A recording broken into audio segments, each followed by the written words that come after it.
Half. Roughly half of the active duty services in the 2012 election were registered to vote. According to the Federal Voting Assistance Program 2012 report to Congress, 55% of active duty members actually voted in the 2012 election. Now the good news is that was up from 53% in the last general election of 2008.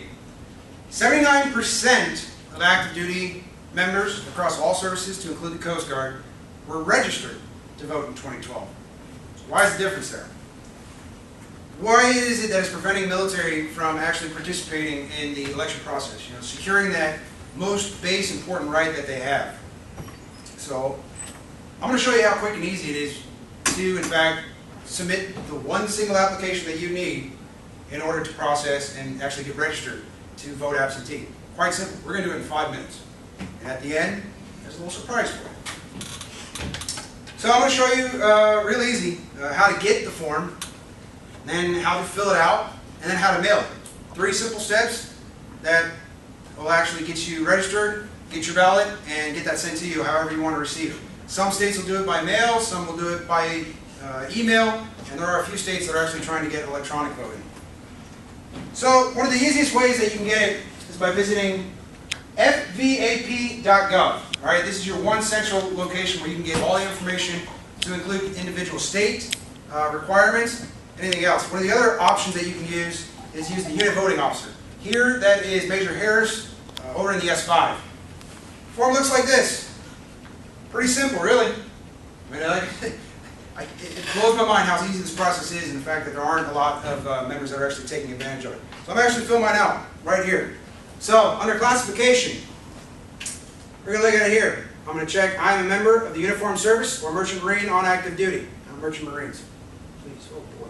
All right, done. Simple. All right, moving on to step 2 is the political party. All right, now just remember, I'm not going to reveal what I write down on this. Keep in mind the rules that govern what we can talk about, what we can't talk about as far as politics within the office space. Some states require it, other states do not. Again, you'll just want to check with your individual states to see exactly how, as far as the primary elections go, that'll govern that, whether or not you'll actually receive that ballot or not. So after that, you go down to your legal name. Now keep in mind, so for instance, when I was born, obviously I wasn't a senior. All right, so make sure that if you do have a suffix or if you have a married name, you put down that, and then directly below that, you'll see a previous name, if applicable, right here. So make sure, obviously, you put your maiden name, or if you received a suffix, put what your original name was.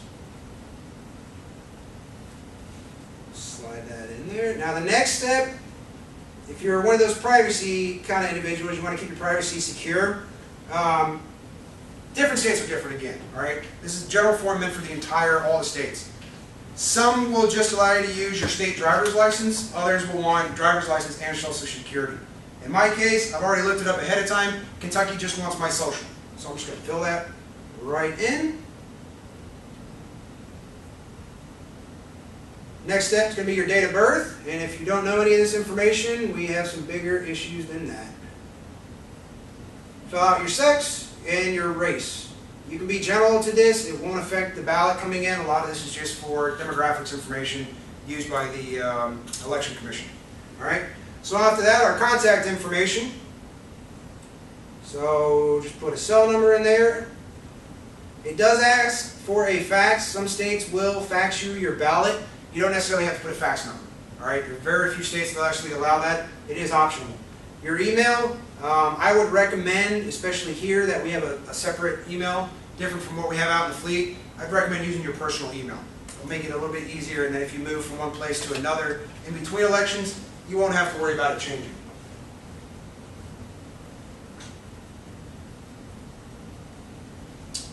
All right, the next step is going to be your random choice one, all right? So I ask you, how do you want to receive your ballot? Email, online, mail, or fax? You're just going to do 1, 2, and 3. Pick whichever order you prefer. Me personally, I want it in the mail, then by email, and then by fax. So I'm done there. Voting residence address. This is the important part to remember. For most of us, our home of record is our parents' house. All right? When it is asking you for that voting residence, that's going to be what sets your county and then also your state that you're voting in. So put whatever you have as your home of record, and then that way it'll kind of guide you to where you need to go to send your ballot once we get to that step. This is actually the longest part to fill out, unfortunately. The county, that's very important because each state you're going to send your application to that specific county election board. So you want to make sure that you do in fact have the correct county. If it's been a while since you've been back, call mom, call dad. I'm sure they'll be able to give that to you. The next one's going to be where to send your ballot. All right, if you're deployed while you're doing this, make sure to put that FBOAP address where you know if you're going to be deployed. If you're filling one of these out before you actually leave, then you'll be able to use that to get that in there. Usually your unit will have that before you go.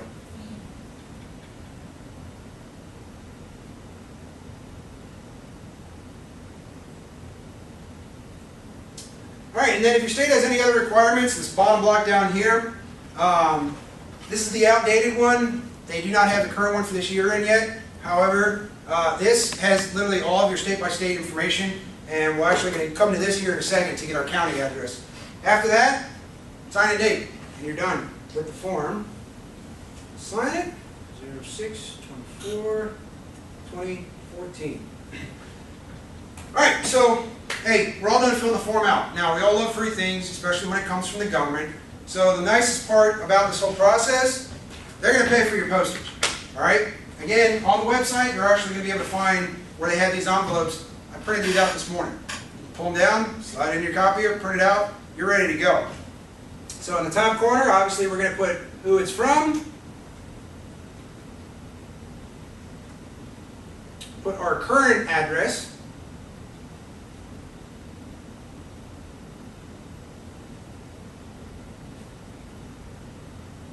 all right, and then you can access it online. Smartboard's not working right now, but hey, that's okay. I got a backup.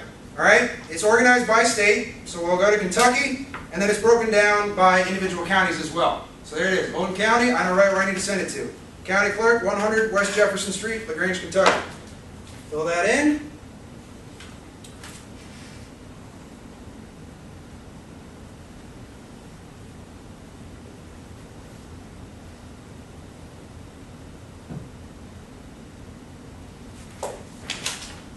Take my ballot, fold it up,